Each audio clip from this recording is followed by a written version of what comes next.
নমস্কার বন্ধুরা, আজ আপনাদের সাথে শেয়ার করতে চলেছি সজনে শাক ভাজা রেসিপি রসুন দিয়ে। আপনারা প্রথম থেকে পুরো ভিডিওটা শেষ পর্যন্ত দেখতে থাকুন।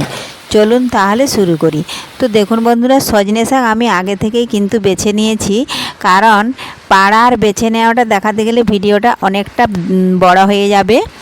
আর দেখুন সজনে শাক কিন্তু প্রচুর পরিমাণে ক্যালসিয়াম পাওয়া যায়। সজনে শাক খাওয়া শরীরের পক্ষে খুবই উপকারী। এর গুণাগুণ সম্পর্কে আপনারা হয়তো কম বেশি সকলেই জেনে থাকবেন। আর সজনে শাকে কিন্তু কোনো সার বা কোনো ভেজাল কিছুই থাকে না। অন্যান্য বাজার থেকে যে আমরা শাক আনা হয় সেগুলো কিন্তু সবই সার থাকে, এজন্য অতটাও ভালো লাগে না। আর সজনে শাক খেতে কিন্তু হেভি টেস্ট লাগে। দেখুন আমি ডাঁটা ছাড়িয়ে একদম শুধু পাতাগুলো বেছে নিয়েছি, জল দিয়ে ধুয়ে নিচ্ছি। যেহেতু সজনে শাকে জল ধরে না, তবু কিন্তু ধুয়ে নিতে হয়, কারণ গাছে যখন সজনে শাক থাকে তখন কিন্তু অনেক পোকামাকড় বুলে যায়। এজন্য দেখুন আমি ধুয়ে একটা অন্য পাত্রে তুলে নিচ্ছি। দেখুন সজনে শাক ধুয়ে একটা অন্য পাত্রে আমি তুলে নিচ্ছি। আর এদিকে গ্যাস ধরিয়ে কড়াই বসিয়ে দিয়েছি। আর আজকে সজনে শাক ভাজবো। গোটা জিরে, শুকনো লঙ্কা, রসুন আর সামান্য পরিমাণে একটু খাওয়ার সোডা দেবো, তাহলে শাকটা ভালো সেদ্ধ হয়, খেতেও কিন্তু ভালো লাগে। দেখুন কড়াই গরম হয়ে গেছে, দিয়ে দিলাম পরিমাণ মতো সাদা তেল। তেল গরম হয়ে গিয়েছে, গোটা জিরে, শুকনো লঙ্কা দিয়ে দিলাম ফোড়নে, একটু ভেজে নিচ্ছি।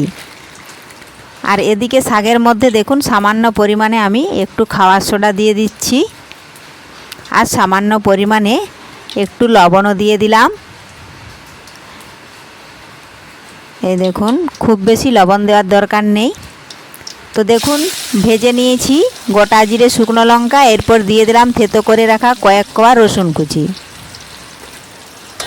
এখন কিছুক্ষণ সময় নিয়ে রসুনটা একটু লাল লাল করে ভেজে নিচ্ছি। আমি এখানে সাদা তেলে ভাজছি, আপনারা পারলে সরষের তেলও দিতে পারেন। সরষের তেলে দিলে কিন্তু রসুনগুলো তাড়াতাড়ি ভাজা হয়ে যায়, সাদা তেলে একটু সময় লাগে। তো দেখুন ভালোভাবে রসুন ভাজা হয়ে গেছে। এখন দিয়ে দিলাম আমি সজনে শাক। আর আগে থেকে আমি খাওয়ার সোডা লবণ দিয়ে রেখেছিলাম, এই জন্য আর কোনো ঝামেলা ছাড়াই দেখুন আমি খুরপি দিয়ে নাড়াচাড়া করে ভালোভাবে মিশিয়ে নিচ্ছি রসুন, তেল, লঙ্কার সাথে। দেখুন এইভাবে। তার আগে যদি কোনো বন্ধু আমার চ্যানেলে নতুন হয়ে থাকেন, চ্যানেলটি সাবস্ক্রাইব করে বেল আইকন হলে সেট করে দিন সবার প্রথমে আমার এই রেসিপি পেতে। দেখুন নাড়াচাড়া করে নিয়েছি, এখন আঁচটা কমিয়ে দেব আর কিছুক্ষণ ঢাকা দিয়ে দিয়েছি। আর ঢাকা তুলেও নিলাম, বেশিক্ষণ ঢাকা দেওয়ার দরকার নেই, খাবার সোডা দেওয়া আছে, একেবারে না হয় গলে যাবে।